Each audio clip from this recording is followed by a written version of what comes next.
진짜 현타온다. 네, K리그 4라운드, K리그 1 4라운드, K리그 2 3라운드 경기 리뷰해보도록 하겠습니다. 자, 먼저 성남하고 수원의 경기 2대2 동점으로 끝났는데요.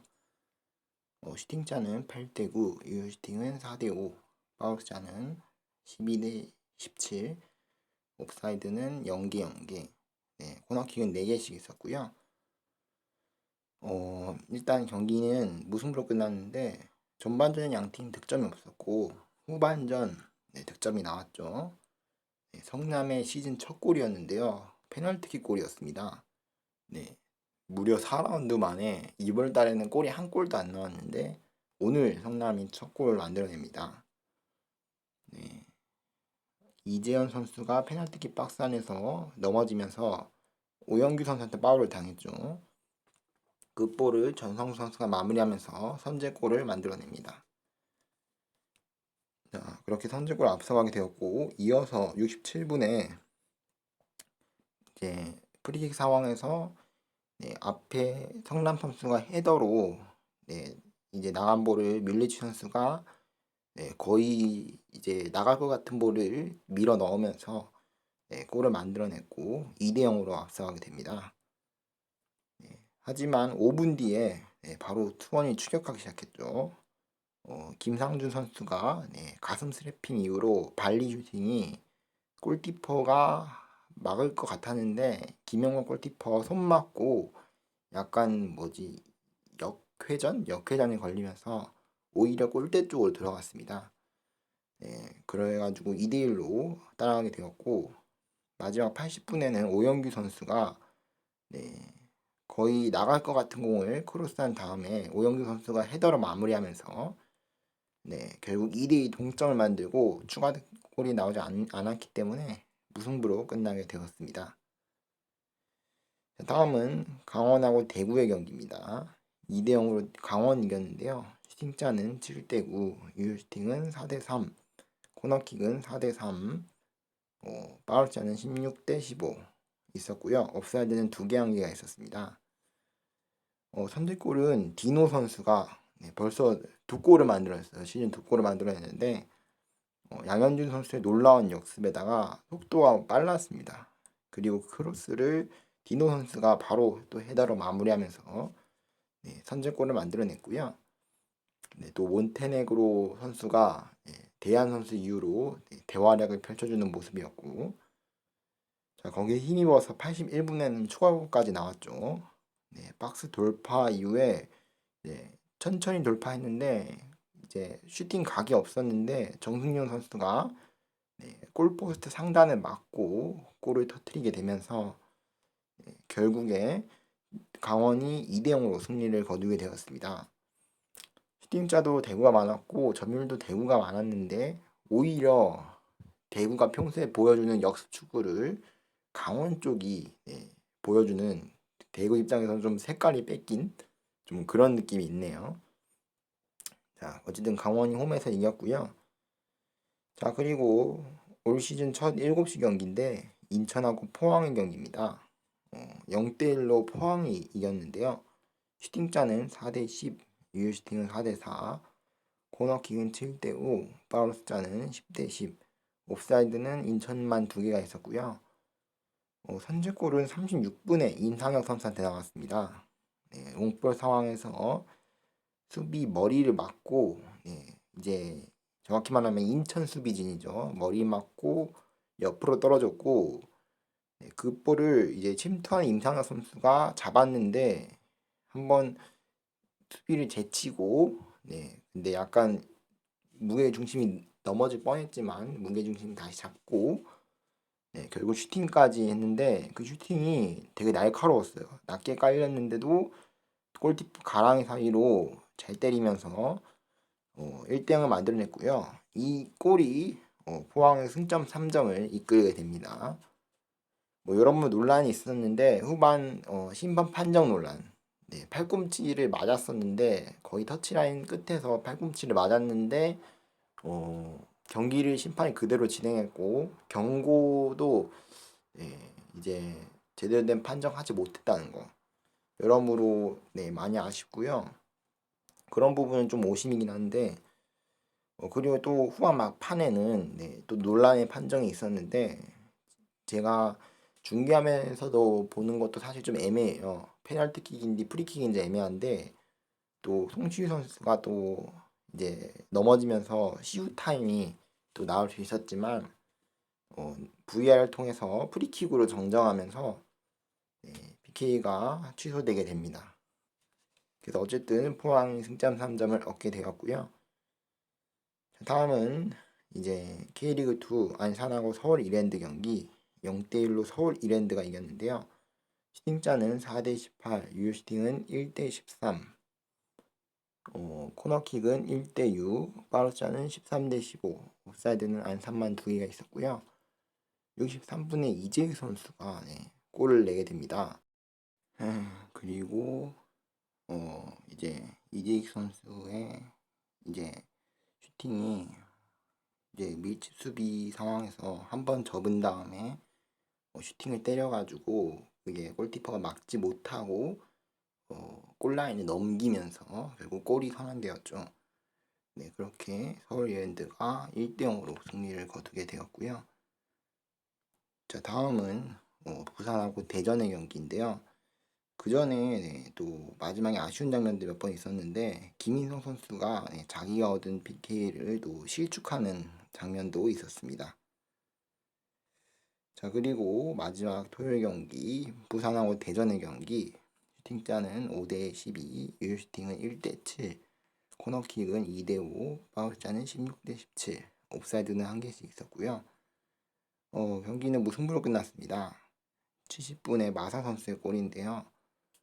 네, 양쪽 네, 전환 패스들로 네, 이제 대전이 먼저 부산 수비를 뚫어냈고 네, 마지막에는 또 이제 골키퍼까지 제치고 옆에서 각도가 없는데도 골을 밀어 넣으면서 마사 선수의 선제골을 만들어냅니다. 작년에는 또 마사 선수가 네, 이제 승강 플레이오프전에서 네, 승격을 위해서 이제 인생을 건다라는 말을 또 한국어로 직접 하면서 네, 이제 팀의 활력소 같은 모습을 보여줬는데 올해 이제 대전으로 완전히 이적하면서 좋은 활약을 펼쳐주고 있습니다. 자, 경기가 그렇게 끝나는 듯 싶었지만 경기 막판에 극장골이 나오는데요. 네, 뒤에서 오는 롱볼을 퍼스트 터치가 상당히 좋았죠. 네, 그 상황에 또 박세진 선수가 이제 넘어지면서 슈팅을 네, 마무리하면서 1대1 동점으로 끝나게 되었습니다. 자, 이렇게 토요일 경기, K리그1, K리그2 경기 네, 전부 살펴봤고요. 내일 일요일 경기도 네, 또 있으니까 네, 많은 시청 부탁드립니다. 내일 일요일 경기도 현대가 더비가 있네요. 자, 그럼 내일 일요일 경기로 넘어가 보도록 하겠습니다. 네, 일요일 경기부터 먼저 보도록 하겠습니다. 네, 안양하고 경남의 K리그2 경기 2대3 네, 펠레 스코어로 끝났는데요. 슈팅자는 8대16, 유슈팅은 7대10, 코너킥은 4대10, 바우스자는 8대14, 옵사이드는 1개, 2개가 있었습니다. 일단 양팀 다 5골이나 나올 정도로 경기가 되게 골이 많이 터졌어요. 전반 6분부터 경남의 선제골이 나왔는데요. 수비에 공을 뺏고 앞으로 찔러주는 패스 넣어줬고요. 그 찔러주는 패스를 에르난데스 선수가 슈팅으로 마무리했는데 그게 또 골키퍼 손 맞고 네, 기가 막히게 공이 느리게 네, 흘러가면서 태클로 걷어내긴 했지만 이미 골라인을 넘어섰죠. 그러면서 1대0을 만들었고요. 네, 거기에 에르난데스 선수가 이제 삘이 올랐는지 네, 전반 16분 네, 이지명 선수의 크로스를 쇄도에 들어가면서 헤더로 마무리했죠. 그래서 순식간에 경남이 2대0을 앞서가게 되었는데요. 하지만 네, 바로 안양이 네, 따라가게 되었습니다. 프리킥 상황에서 네, 한번 이제 앞으로 밀어준 다음에 슈팅을 때렸는데 그 아코스티 선수 슈팅이 굴절됐습니다. 수비 굴절되고 느리게 흘러갔는데 하필 골키퍼가 이제 뛴 방향의 전 반대편인 역동작이 쉽게 말해서 골키퍼가 걸렸죠. 그래서 결국 막으려고 했지만 골라인을 넘어서면서 골이 되었고요. 그리고 또 그로부터 3분 뒤 골의 충격이 가시지 않은 시점에서 아코스티 선수의 크로스가 수비 혼전 상황에서 제대로 걷어내지 못했고 김경민 선수가 마무리하면서 순식간에 2대2 동점을 만들면서 경기가 미궁으로 빠지게 됩니다.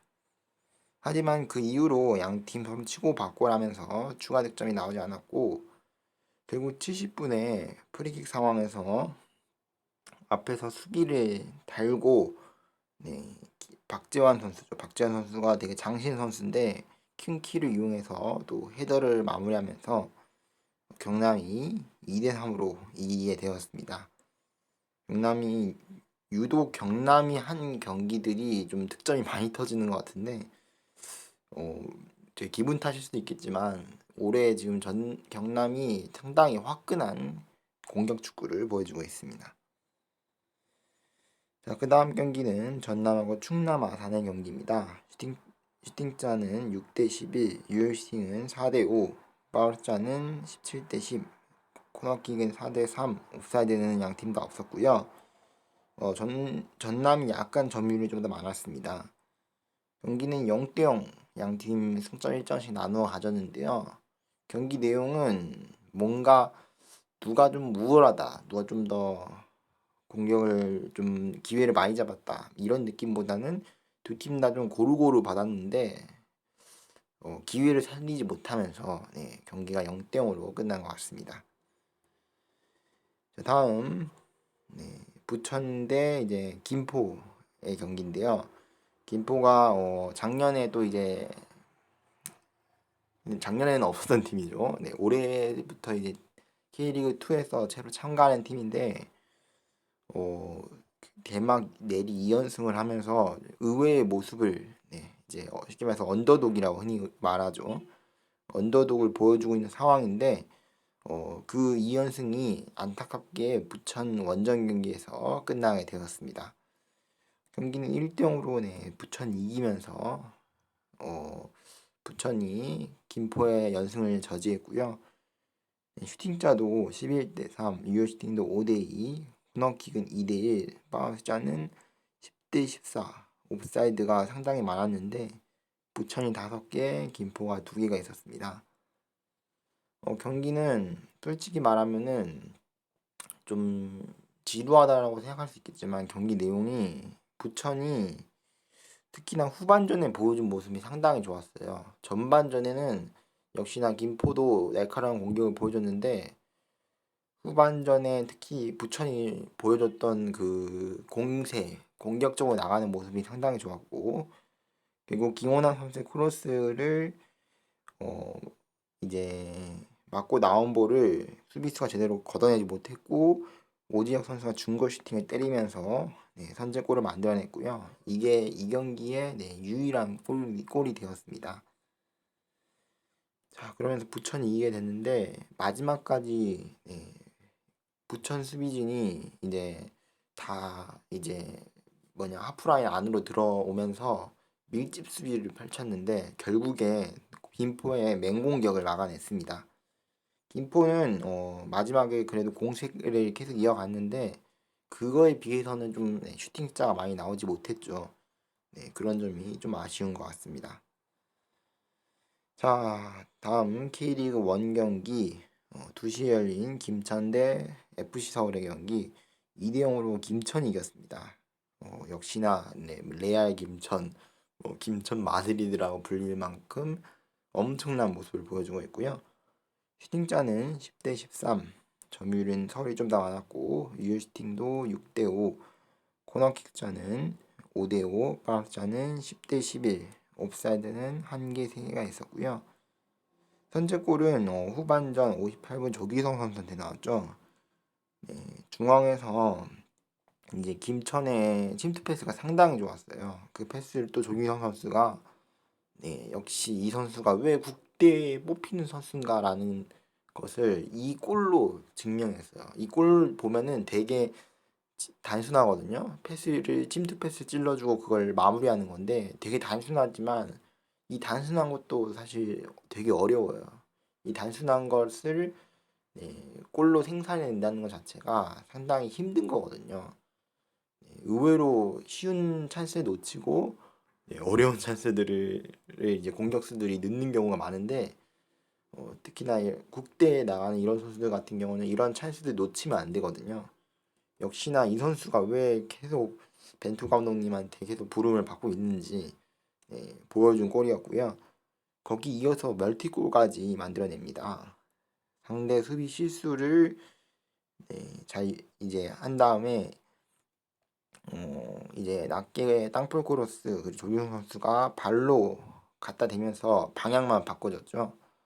그렇게 순식간 2대0을 만들었고 양팀 골이 나오지 않으면서 김천이 승리를 거두게 되었습니다. 다음 전북과 울산의 현대가 더비인데요. 일단 이 경기는 승점 6점짜리 경기죠. 두 팀이 또 아직까지는 4라운드까지 막 진행이 안 되고 있기 때문에 잘 모르지만 그래도 현재 상황으로는 최근 몇 년간도 그렇고 전북과 울산이 서로 대립하는 구도로 K리그가 진행되고 있거든요. 그렇기 때문에 이 경기가 상당히 중요한 경기였는데 울산이 솔직히 계속 이런 전북하고 경기에서 이제 뭔가 잘 잡았는데 일단 울산이 이번 경기 1대0으로 이기긴 했어요. 근데 울산은 방심하면 안 됩니다. 물론 당연히 아직 4라운드밖에 진행하지 않았지만 울산이 작년에 한 레파토리가 이렇게 전북하고 한 경기는 울산이 경기를 잘했는데 그러다가 이제 좀 약팀들 만났을 때 의외로 좀 울산이 약팀한테 좀 고전하는 모습을 보였거든요. 작년에도 좀 그런 팀들은 좀 언더독을 당한 수입을 당한 좀 모습도 보였기 때문에 울산은 일단 전북을 잡은 거에 대해서는 좋지만 좀 아직까지는 좀 기쁘긴 좀 이르다 그렇게 보면 될 것 같고요. 전북 같은 경우는 일단 지면 안 될 경기를 졌어요. 승점 6점짜리 경기를 졌고 최근에 지금 전북 흐름이 안 좋습니다. 특히나 포항 경기에서도 전북이 졌기 때문에 여러모로 지금 전북이 수비 쪽에서 지금 아쉬운 모습이 보였거든요. 골 먹힌 장면을 보면은 레오나르도 선수의 K리그 데뷔골인데 일단 내용을 보면은 이제 전북 수비진이 헤딩으로 걷어낸 볼을 울산 선수가 다시 안으로 넣어줬고 그게 기가 막히게 옵사이드에 안 걸렸어요. 레오나르도 선수가 그걸 잡은 다음에 또 발리로 마무리했습니다. 그렇게 골을 만들었고 이 골이 이 경기 유일한 골이었어요. 그래서 한 골로 이기게 됐는데 전북이 지금 센터백이 많이 없습니다. 지금 솔직히 1군으로 쓸 수 있는 센터백이 홍정호 이제 구자용 선수죠. 이 선수 빼고는 없기 때문에 아무리 작년 K리그1 MVP 출신 홍정호 선수라 하더라도 이렇게 K2 경기를 뛰다 보면은 아무래도 경기력도 떨어지고 체력도 떨어지기 때문에 센터백 보강 필수거든요. 그래서 임채민 선수를 영입하려고 했는데 지금 그게 잘 안 되고 있어요. 임채민 선수가 뭐 중국으로 간다는 얘기가 있기 때문에 어쨌든 여러모로 전북은 센터백 보강이 필요할 것 같고 그 수비 쪽에서는 이제 문제를 보여주면서 여러모로 제가 전북이 확실히 공격 쪽은 전북이 좋거든요. 분명히 플레이메이커들도 있고 살려줄 수 있는 선수가 있는데 수비 쪽이 아쉬웠고 울산은 반대로 말하자면은 지금 공격 쪽에 이동준 선수 물론 아마노 준 선수가 합류하면서 자리를 잘 메워주고 있긴 한데 한 사람 가지고 지금 이동준 이제 이동경 선수의 몫을 해결한다는 건 사실 힘들거든요. 그러기 때문에 제 생각에는 울산은 아직 공격 쪽에서 좀 뭔가 아쉽다. 물론 한 골 넣어서 이기긴 했지만 그렇고요. 전북도 사실 아쉬운 찬스가 몇 번 있었어요. 문선민 선수가 침투 움직임이 좋았죠. 그래서 패스를 받은 다음에 이제 박스 안까지 침투했고 그걸 이제 골로 만들어냈는데 골을 만들어내는 과정에서 일르첸코 선수의 발에 맞고 들어왔다는 판정 때문에 결국 옵사이드가 선언됐어요. 근데 이게 사실 좀 논란이 될 수 있는 게 옵사이드의 정의 자체가 사실 수비 맞고 상대 수비 맞고 일루첸코 선수한테 갔기 때문에 옵사이드 판정을 하면 안 된다라는 의견이 있습니다. 뭐 이건 어떻게 생각하냐에 따라 다르긴 한데 제가 보기에는 이건 뭐 공식적인 판정은 아닌데 제 개인적인 판정으로는 일르첸코 수비 맞고 일르첸코 선수의 발 맞은 것 때문에 그런 게 아니라 일르첸코 선수 위치 때문인 것 같아요. 일르첸코 선수 위치 자체가 골키퍼의 시야를 방해했기 때문에 옵사이드 판정이 된다. 제 생각으로는 네, 그렇게 생각합니다.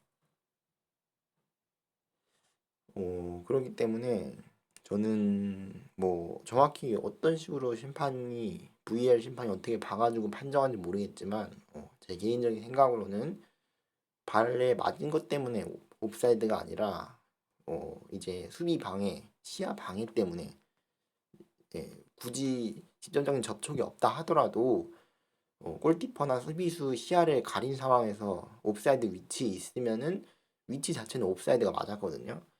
근데 골 상대 수비수 발 맞고 굴절돼서 왔기 때문에 그런 거지.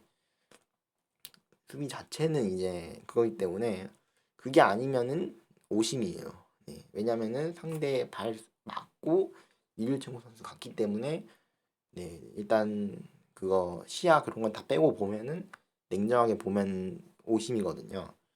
제 생각에는 굳이 오심이 아니라고 본다면은 그렇게 볼 수 있지 않을까.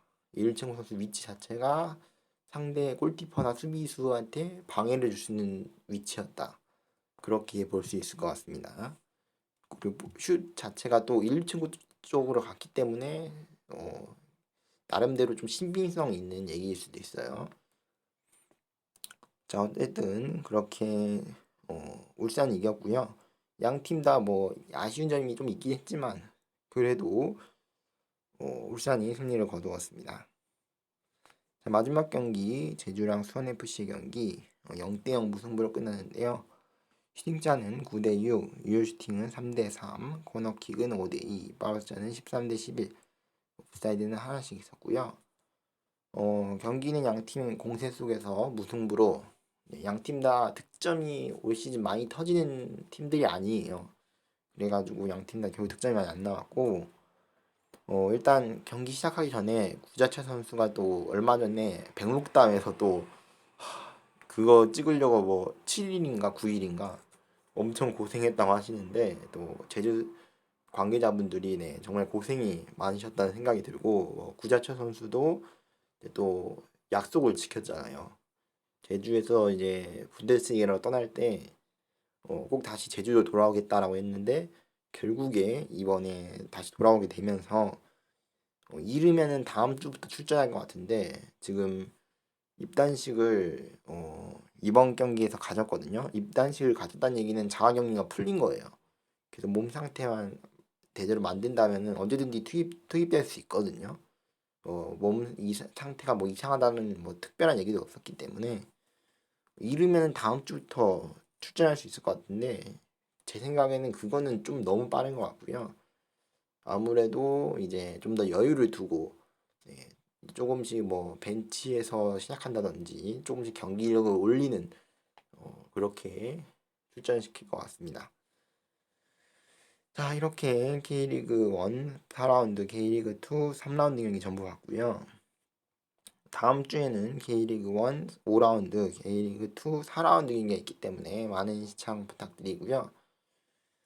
그리고 이제 4월인가 5월 달이었나 그 AFC 조별리그가 있잖아요. 챔피언스 리그. 그 경기가 지금 개최지가 좀 정해진 지 좀 됐는데 제가 깜빡 잊고 여러분들 전해드리지 못했습니다. 개최지가 뭐 각 조마다 좀 다르긴 한데 서아시아는 안 정해졌는데 동아시아는 나왔거든요. 태국, 뭐 베트남, 또 어디였냐, 말레이시아, 뭐 동남아에서 뭐 치른다고 보시면 될 것 같고요. 아무래도 각 조에 있는 팀들이 그 클럽 팀들이 있기 때문에 일부러 그 나라에서 개최 신청을 해가지고 한 것 같습니다.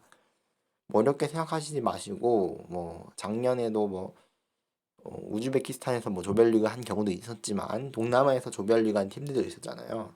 그런 것처럼 올해는 뭐 동남아에서 조별리그를 한다라고 보시면 될 것 같고요. 뭐 결과에 따라서 토너먼트는 또 따로 중립지에서 개최지를 정할 예정입니다. 네, 그럼 저는 다음 주에 찾아뵙도록 하겠습니다. 그럼 여러분, 빠이옴.